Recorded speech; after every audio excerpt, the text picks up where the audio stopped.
Hello, today we're going to talk about visual communication, chapter 1. A lot of what this course has to do is talk about what we understand and how we see things. And the more information you have, the more you understand what you're seeing. So Henry David Thoreau says the question is not what you look at, but what you see. So the trick is you see something, you look at it, the light comes into your eyes, but what are you actually seeing? So that goes to the idea that the more you know, the more you see. So let's think about all the images in your life right now. What are all the different things that you've seen today? Have you been on social media? Have you been on Netflix? Did you go to your own personal library of photos? Is your photo camera completely full? Do you have lots of books? Have you been at the magazines? Have you seen a lot of things today? In the average day, you're going to see about 5,000 different images. So which ones stick with you and how are you going to communicate and be a better communicator through visual communication? Because with any image, there is a literal and symbolic meaning, which means things have a meaning as to what they actually are, and then they have a meaning as to what we think they mean. So let's look at this picture here. What do we think we see? Well, we see some men. We see they've got their hands kind of down. So maybe that means to us that they're sad. Maybe they're dressed in certain ways. Maybe it's 1950s. So what do we know? What can we guess about this picture?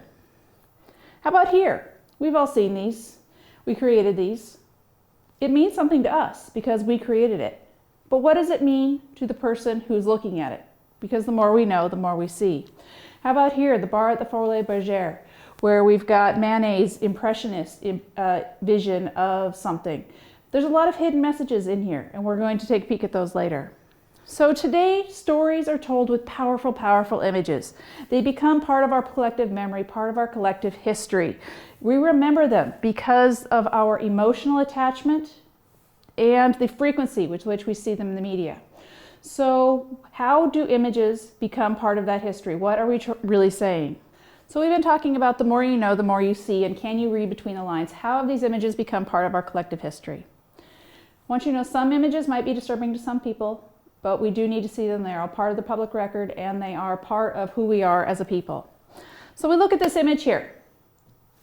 To someone who doesn't know, this is football players taking a knee. We're not really quite sure exactly what's going on. So if you follow football, you actually know the story behind it. You know it's the San Francisco 49ers. They decided to protest the singing of the national anthem.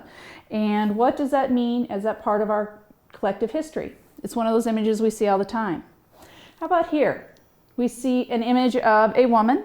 She's got the Me Too hashtag, which has come to be a symbol for the inequity of women and men in a variety of different circumstances. So we can see the basics of it. What does it mean now that we see that this is a woman who is a politician, who has been dealing with sexual harassment in the European Parliament? It has a different meaning because the more you know, the more you see. Now it just isn't just a woman sitting in a bench. It is a politician who's actually trying to make changes, who's having to deal with these things. Or this image here, what do we see? We see it's dark. We see a lot of trash.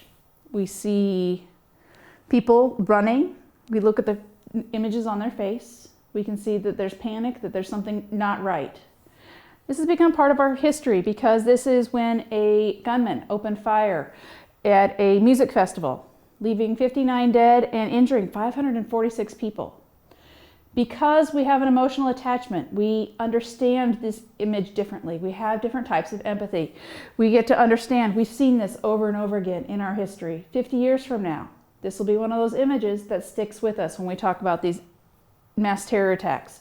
Or here, we have looks like a concert. We've got a lot of glitter stars. We've got a very emotionally distraught singer. We're not quite sure what's going on. We'll really find out that Ariana Grande wiping away a tear because there was a terrorist attack at her concert. And the feelings that she had, being the star, looking out, having this happen. So how do these memories become something? All right, what do we have here? Well, Oval Office, we have Trump, we have a lot of African American people, And we have her. We have the only woman, well, no, we have a couple other women up here. We have the only woman who is part of his administration. We look at her body language. We look at what she's doing. And this is part of the Trump administration pictorial record. So what is it saying? What does it say? That she's checking her phone, that she's got very, what we consider unladylike body language. What does that say, especially in this room full of African American people? Is it disrespectful?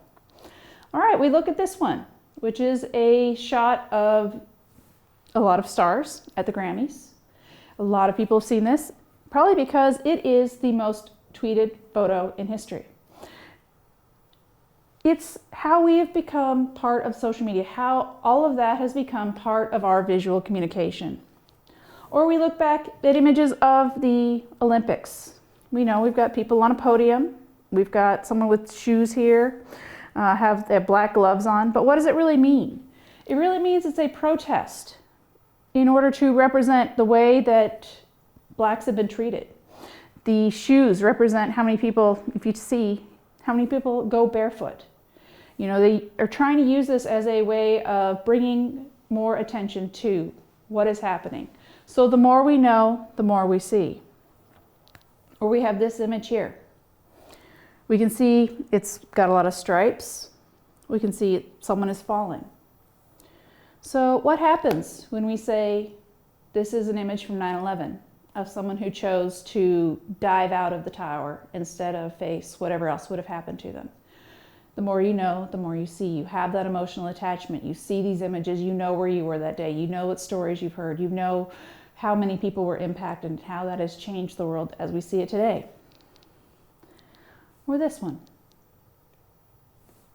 This has actually been one of the most iconic pictures of the walk on the moon. And it's not because it's staged. It's not because it's perfect. It's because it is imperfect. It's because he is standing there. Because we can see in his visor what his friends are doing.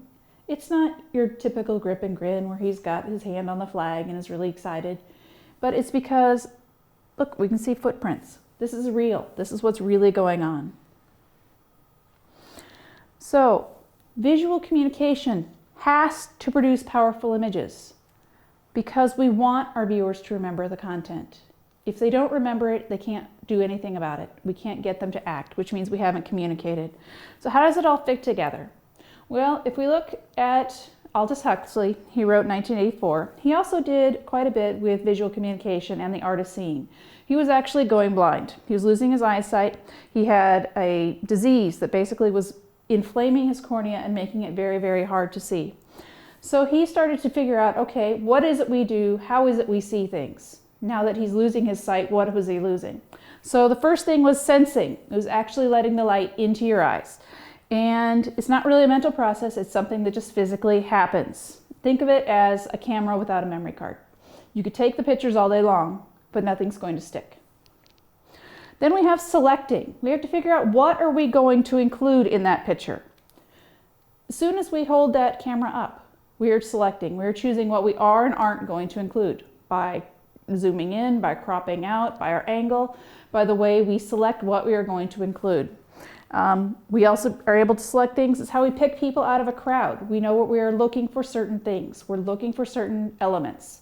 So that is part of our selection process. And then we perceive. It's trying to make sense out of what we're seeing. And we're affected by what we already know about something. So let's look at this image here. What do we see? Well, some people will first see the gentleman's head. Some people will see the man with the hat, the sombrero. Some will see the woman.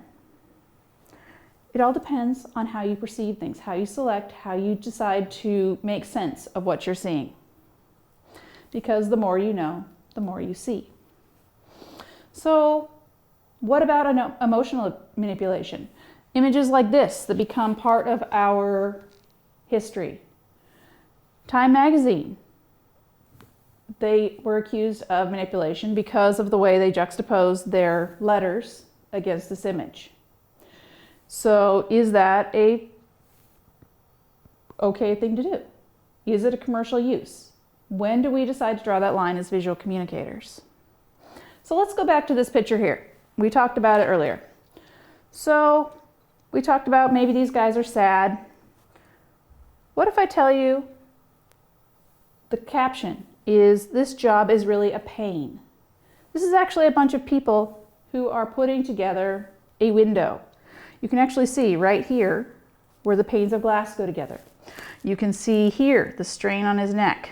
You can see they're holding different types of suction cups. All these different elements. But to look at it cropped, to look at it small, it doesn't mean the same thing. So we need the words. We need to have that understanding of what are we showing people, how are they going to see it, how are they going to understand it. Because all visual images are subjective. We went back to this one at the very beginning. What if I tell you that this is a 4-year-old's drawing of the itsy bitsy spider? This is how they see it. You've got the itsy bitsy spider. You've got all the water coming down. He goes up the water spout. The water comes down. Or how about this version of the itsy bitsy spider? We go up the water spout, we come down, all kind of in a web. So we're all going to tell a story a slightly different way. How can we use icons to tell that story? How can we use more modern software? There's a lot of different ways to tell one story, and how are you going to do it? How are you going to be most effective? Is that the most effective way to do it? Well, if you're the 4-year-old drawing it, maybe. You know, if you're trying to get this across to a kindergarten class, you might go with the felt shapes. If you're trying to be more modern. All right, so let's look at the bar at the Folie Bergère. This is a painting by Manet. It's one of the first things that realizes that you have creative license in order to alter an image. So if we look at the original image, the way it's created, this is not a true representation. Her shadow should be directly behind her. So let's look at the angles. If your viewpoint is here, we've got, this is the painting, the frame. So we've got the woman here at the serving, and this is the person at the bar. So really, we should have them a little bit differently. And let's look at the people a little bit. If we notice, the waistline has changed. So she's gotten a little bit thicker. The hair has changed, a little bit darker. So it's kind of a statement on how we change, how things are. How do we really perceive things? But to just look at it, if you don't know the symbols that are hidden within pictures, within paintings, then you don't necessarily know what to look at. And we know that they've created millions and millions of parodies of this as well. So the parodies don't make sense if you don't recognize the original image. The more you know, the more you see. Because the more you see, the more you sense. And your goal of visual perception is to perceive. Because you learn, you know, you sense, you select, you perceive, you remember. And we keep going through that process over and over again as we learn to become better visual communicators. So, I want you to go through, go ahead and look at the most influential images of all time. What makes them influential? What makes them different? Why do they stick out? Why were these chosen as the images that represent our history, the ones that are going to live on past us?